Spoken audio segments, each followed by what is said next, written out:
علامہ صاحب ظاہر ہے موضوع بہت خاص ہے اور میں یہ سوال پوچھنا چاہتا ہوں عدل الہی پہ بات ہو رہی تھی عدل الہی کی حقیقت کیا ہے تقاضے کیا ہیں مکتب اہل تشیع میں اس سے کیا مراد لی جاتی ہے آپ کے عقیدے میں یہ شامل ہے؟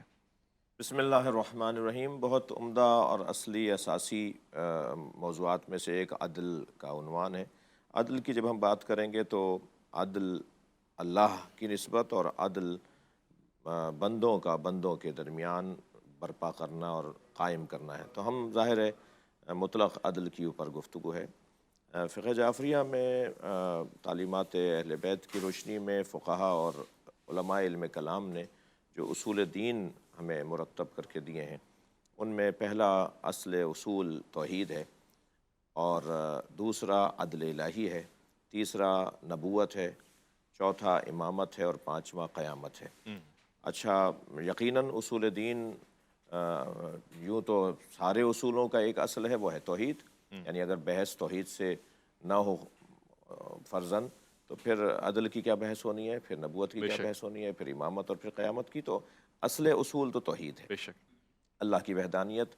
مگر اللہ عادل ہے، اور صحیح، اس کی یوں تو صفات ان گنت ہیں، جو روایات میں آئی ہیں ان کی کچھ تعداد بھی ہے، کچھ احادیث میں آئی ہیں جو ان کی تعداد ہے۔ مگر ان ساری صفات میں عدل الہی کو اولویت اور ترجیح کی نگاہ سے دیکھا جاتا ہے کہ اللہ نے اس پوری کائنات کو، جب ہم عدل الہی کی بات کریں گے تو اللہ نے اس پوری کائنات کو عدل کی بنیاد پر قائم کیا ہے۔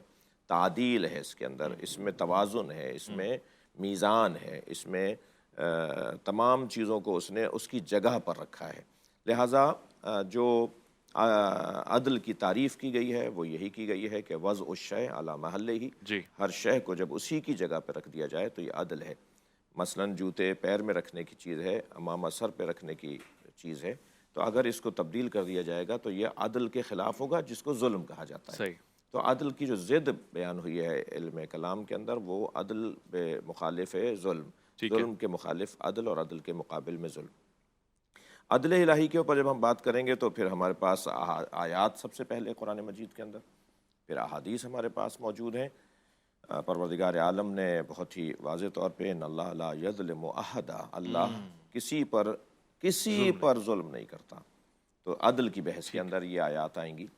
یا مولا علی علیہ السلام نے سب سے زیادہ عدل کی جو یعنی پسندیدہ ترین مضمون مولا علی کا، ہے، جی، یعنی اگر میں ہم سے کوئی کہتا ہے نا بھائی آپ اپنے قبضے کا مضمون بتائیں، فلاں خطیب کا فلاں مضمون بڑے قبضے کا تھا، تو ہم سے کوئی کہتا ہے جی آپ کون سے موضوع پہ اچھا بولتے ہیں، تو ہم یقیناً 2 4 5 مضامین بتائیں گے کہ اس مضمون پہ ہماری اچھی تیاری ہے اور ہم اچھا بول سکتے ہیں۔ مولا کائنات کے بارے میں جب حضرت علی، کیونکہ خطابت میں آپ نے خود فرمایا انا اخطب الخطباء، اللہ اکبر، میں خطیبوں کا خطیب ہوں، تو بولنے کے حوالے سے تو حضرت کا میں کوئی بحث ہی نہیں ہے کہ جی، حضرت کے خطبات، حضرت کے کلام، اس میں حضرت کے بارے میں جب ہم سوچیں گے، پوچھیں گے کہ سب سے زیادہ پسندیدہ مضمون حضرت کا کون سا ہے، تو توحید کے بعد اللہ کے بارے میں جتنا اچھا علی بولتے ہیں، کبھی آپ توحید پہ ہائے قرآن ہائے کیجئے، ہائے ہائے، کبھی اچھا لگے گا کہ توحید مولا علی سے سنیں۔ سبحان اللہ، اور تو اس کے بعد، توحید کے بعد علی علیہ السلام جس موضوع پہ بہت بولے ہیں، بہت آپ نے ارشادات ہمیں عطا کیے جی، ہیں، بہت کچھ کہا ہے،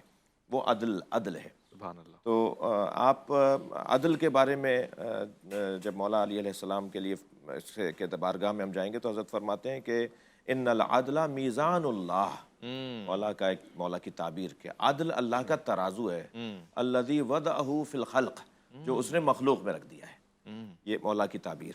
تو عدل کے جب ہم نے تعریف کر لی تو ہم یہ کہتے ہیں کہ اللہ عادل ہے، رسول اللہ عادل ہیں۔ صلی اللہ علیہ وسلم، عدل جب شدید ہو جاتا ہے تو ہم اسی کو عصمت کہتے ہیں۔ صحیح، ہمارے نزدیک رسول اللہ کے بعد ائمہ اہل بیت عادل ہیں، اور صحابہ کرام عادل ہیں، اور تمام صحابہ کرام، نہیں، میری مراد یہ ہے کہ جن کے ہاں اب اس بحث میں آپ نہ لے کے جائیں تو شاید، میری مراد یہ ہے کہ جنہوں نے جب ہم آئیں گے تو عادل کی بنیاد پر ہم انہیں مانیں گے۔ میری مراد یہ ہے کہ اگر جو عادل ہے وہ ہمارے لیے رہنما اور پیشوا، اور پھر نیچے آتے آتے میں جو ترتیب دے رہا تھا کہ اللہ عادل ہے، رسول اللہ عادل ہے، مولا علی، ائمہ، اور پھر نیچے آتے آتے 2 رکعت کا پیش نماز عادل۔ تو آپ نے تو بیچ میں ایک سوال کر لیا کہ تمام، تو صحابی کے اگر عنوان کسی پر ہے تو وہ تو پھر عادل ہے نا، اور اگر عادل نہیں ہے تو پھر وہ صحابی کیسا؟ صرف رویت، دیدار، صرف ملاقات تو کسوٹی ہمارے نزدیک نہیں بنے گی۔ اچھا آپ کے عدل نزدیک، عدل اس کے لیے شرط ہے۔ اور جس عقیدے پہ تھے اسی عقیدے پر باقی رہنا اور اسی پر رحلت فرما جانا، یہ اس کی کسوٹی ہے۔ لیکن میں جو اصلی بات کر رہا تھا وہ یہ نہیں تھی، اصل بات یہ تھی کہ وہ 2 رکعت کا جو پیش نماز ہے نا، جب وہ عادل ہے تو پھر اللہ عادل کیسے نہیں ہوگا؟ صحیح۔ اچھا، سوال یہاں یہ آئے گا کہ بھائی یہ بحث کرنے کی ضرورت کیا ہے؟ سب مانتے ہیں اللہ عادل ہے، آپ یہ کیوں لے کر آ رہے ہیں؟ بحث وہاں سے شروع ہوتی ہے جب یہ تصور کیا جائے یا یہ خیال آئے یا یہ تصور آئے کہ خیر بھی اللہ کی طرف سے ہے اور شر بھی اللہ کی طرف سے ہے۔ اچھا، یہ ایک خیال آیا ہے، جب یہ خیال آئے، جب یہ ایک نظریہ آئے، جب یہ ایک بیان ہو کہ خیر اور شر دونوں اللہ کی طرف سے ہیں، تو پھر یہاں سے بحث شروع ہوگی کہ نہیں، شر اللہ کی طرف سے نہیں ہے۔ جسے ہم شر سمجھتے ہیں اس میں بھی خیر ہے۔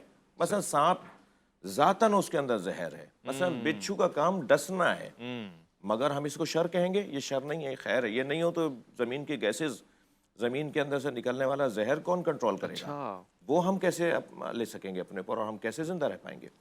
یا زلزلے ہیں، یا سیلاب ہے، یا اس طرح کی ایک انسان مصیبتوں پہ مصیبتیں دیکھ رہا ہے اور وہ کہہ رہا ہے جی یہ اللہ نے نہیں، اللہ نے تمہارے لیے اس کے اندر خیر رکھی ہے جی، تمہارے لیے۔ وہ کوئی کام ظلم کا نہیں کرتا، وہ کوئی کام ظلم اور عدل سے ہٹ کر نہیں کرتا۔ یہ ایک بحث علم کلام کی بحث ٹھیک ہے۔ لیکن میں اپنی بات کو مکمل کروں تاکہ آپ اور میں ہماری شخصیات سے استفادہ کریں کہ لیکن جب یہ بات سرایت کرتی ہے سماج میں اور معاشرے کے اندر، تو کوئی معاشرہ جب اللہ نے یہ سارا نظام، جیسے آغاز میں پیر صاحب نے فرمایا، پورا یہ کائنات عدل کی بنیاد پہ کھڑی ہوئی ہے۔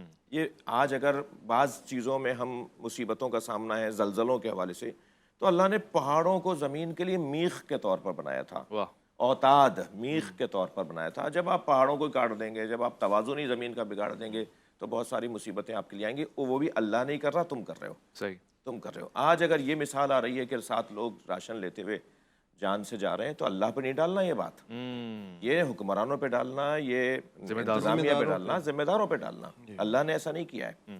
یہ جو ہمارے کہہ دیا بھائی اللہ نہیں، اللہ ظلم نہیں کرتا، تم ظالم کے پتہ لگاؤ، تم ظالم تک پہنچے اور اس کو ٹھیک کرو۔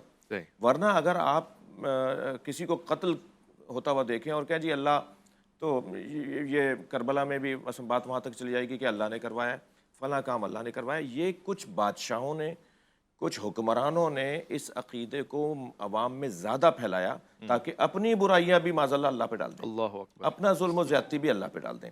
تو یہ معاشرے میں جب ہم عدل کو لے کر آئیں گے تو ہر چیز کو اس کی جگہ پہ رکھنا، یہ عدل کہلائے گا، اور جب اس کو اس کی جگہ سے ہٹا دیں گے تو یہی ظلم کہلائے گا۔